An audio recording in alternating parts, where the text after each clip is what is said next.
morning guys, so this is Mac, your barber. So for today's video, review po tayo sa nabili nating Kimi from Shopee. So first time po tayo mag-try ng China brand, no? So tingnan po natin to guys kung matalas ba to or may kalidad ba tong nabili nating Kimi from Shopee. So as far as I remember, ang itong professional clipper nila na ganito kalaki, it's only 1,200 I think, and this one it's 700. So in just 2,000 magkaroon ka ng pairs of clipper na pwede po ng gamitin as a beginner, no? So ngayon mamaya ay ating subukan po natin itong clippers natin, no? Matalas ba at pwede ba siyang panghanap buhay guys. So guys, ito po yung ating kagamitan ay tayo po ay loyal sa wall. So first time po natin bumili ng Kimi or China brand. So I hope this will help me prove my skills and give quality haircuts sa ating mga customer mamaya. So subukan po natin to guys. So watch out and stay tuned sa ating video, sa ating review dito sa Kimi, no? Para makita nyo kung gaano siya kalakas. Okay. At ang kagandahan po nito mga guys is hindi siya maingay, no? Hindi siya maingay ito. Okay. So nakita nyo. At magaan siya, handy po siya, no? At looks professional talaga. At ito ang dating niya, maganda. So elegante po siya guys. So okay, made in China. Na ko na yung tapon ko na yung manual nito, pero I hope this will susubukan natin last ating bagong product. Tingnan po natin mamaya. Professional 2 sets of clippers. Ito natin malalaman mga kaibigan kung gaano siya katalas, epektibo at magiging katulong sa ating paggugupit araw-araw. So better watch out.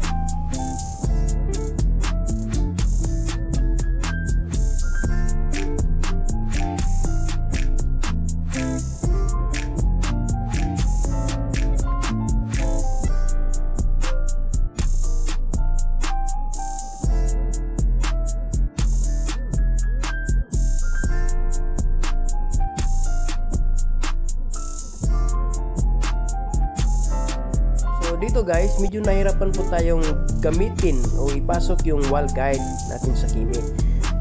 Mayroong guide naman yung Kimi pero hindi ko siya type gamitin kasi nasanay po tayo sa wall guide.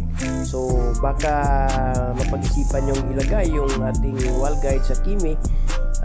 Papasok naman siya kukunti lang, pero kailangan po talagang i-adjust sa saktong proportion yung blade at saka sa guide ng wall.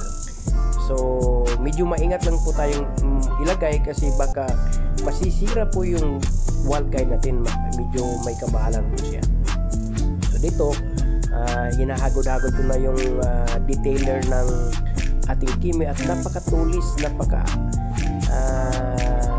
talas po siya at napakagaan talaga siyang gamitin. So guys, recommended ko po ito at 5 star talaga to sa akin.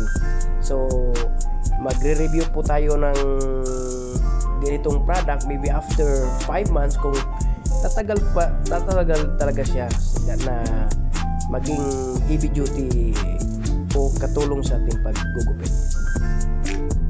So all in all guys, maganda siyang gamitin at saka magaan sa kamay, matalas, malakas po yung makina ng clipper na ito. So wag na po kayong magdadalawang isip na bumili ng ganitong produkto kasi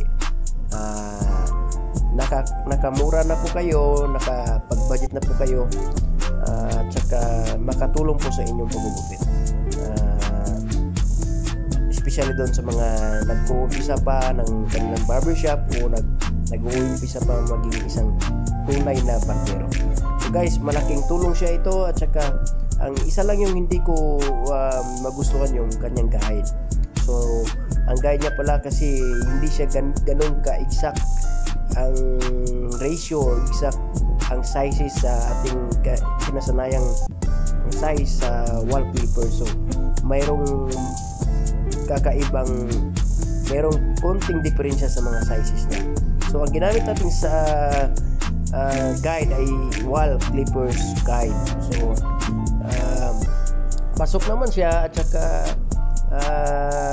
konting diferensya lang, pero magagamit pa rin po siya sa ating Kimi na clippers. So kayo na pong bahalang mag-a-adjust niya. So guys, thank you for watching sa ating video at review. Pasensya na po yung Tagalog natin kasi Bisaya po tayo. At this is my first review sa ganitong product. So I hope you like it guys, and please subscribe to my channel. At marami po tayong mga iba pang products na gawa ng review. So ang Kimi po ay hindi po nag-sponsor sa natin, so nagbumili talaga tayo ng sariling atin para lang makatulong po tayo sa mga barbero natin na naghahanap po ng dekalidad at murang kalidad na clippers na makatulong sa kanilang pag start ng kanilang barbering career. Salamat po and God bless you.